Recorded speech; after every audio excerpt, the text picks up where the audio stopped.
we got one of the most touching things in reading the questions. There were so many questions from the autism community. So many questions. One of them I love was a personal story from someone named Jacob. He said, I'll read them. I'm just going to read most of it. It said, Mr. Yang, my sister has autism. She just turned 21, so she is aged out of her school program.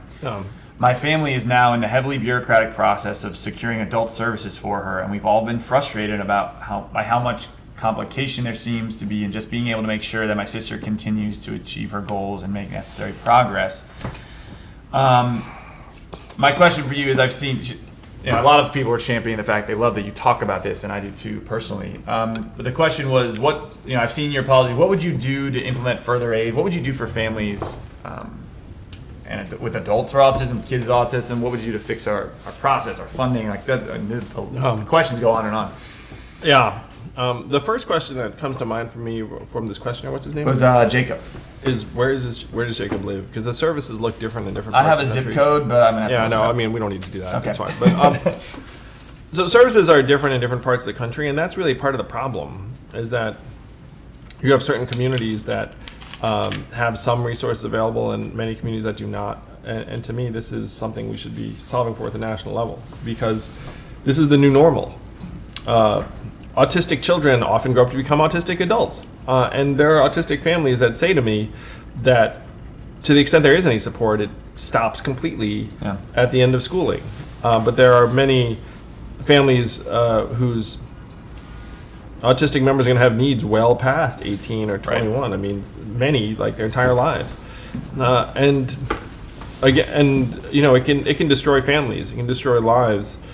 And Jacob's in Connecticut, which has a generally speaking pretty solid public school system for this. Yeah, so the least we can do is try to address this collectively and nationally and say, look, this is the new normal. This is our future. We can't just say you're on an island when you have a child who is going to need some degree of support and services for their entire lives.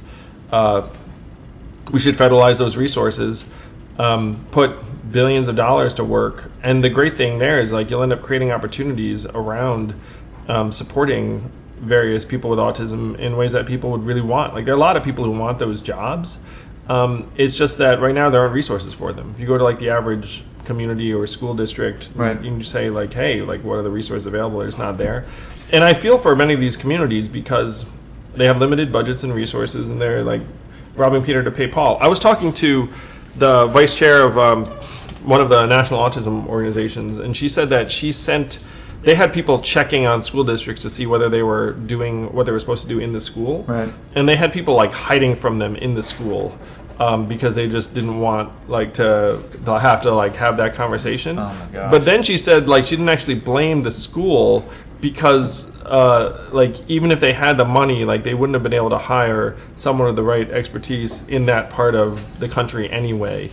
So there's so many problems that we can address if we start trying to put the resources to work. So feel for you. His name was Jeff? Jacob. So Jacob, thank you for all you do for your sister. We have to help you do much more. I would say federal resources put to work. I know you have to go through so much red tape, it's insane. We have to try and make it more straightforward. Right. And give you a clearer path forward, give you and your sister and hundreds of thousands of families around the country a clear path forward. We got this question, which I think is fascinating, maybe a good segue into one of the things we want to talk about, is your freedom dividend at some point, and automation continue. But Jess asked a question, like you, I have a young child with autism, but you talk a lot about the future of employment. And she basically goes on to say, how does let's call it the atypical community fit into this new economy you're talking about? So this is the thing that there are two sides to this, and this is the current American approach to every problem. Actually, these people have like incredible hidden talents that if you put them in various like appropriate environments, like you'll see that they can like contribute like at incredible levels. I think the NSA is the number one employer of individuals on the autism spectrum. This is like the general approach to this question, and it's not just used for people on the spectrum. It's used for like everyone under the sun, pretty much. It's like you're not doing it right because like if these people were put in the right environment, then they would like have these massive market impacts, positive market impacts. And there's some truth to that because it is true, but we have to face facts. That's true for like a subset of these people.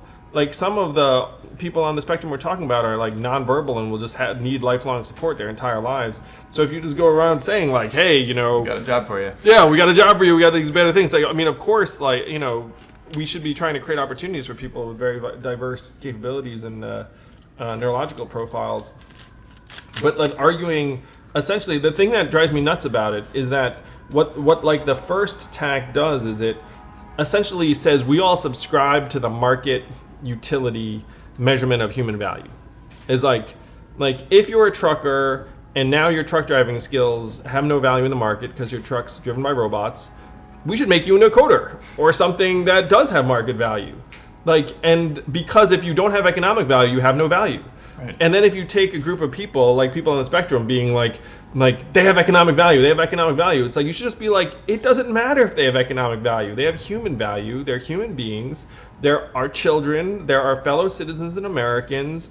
Like if like AI presidential candidate came out behind me and was like, hey, turns out I'm better than Andrew at everything, you know, like, does that mean I should just like go and be like, well, it's over for me? I should just like just jump out a window now? Like, of course not.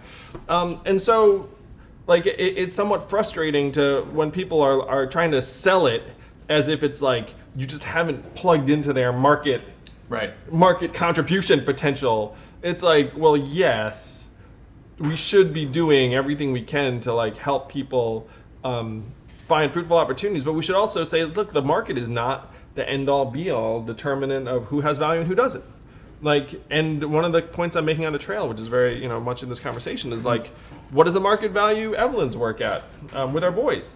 0, you know, and like, and we all know that's nonsense. And so, if you look up and say like the market is a highly imperfect determinant of what has value, the market will systematically undervalue parenting, nurturing, volunteerism, arts, creativity, most forms of journalism. Sorry, journalists, but like now, you know, like it's heading in a nasty direction. Women and underrepresented minorities in many, many contexts. And so if you look at this and say, okay, some of these things are literally the most important things in our lives. You know? Yeah, like relationships, like altruism, like anything that you think of as like the stuff of human existence.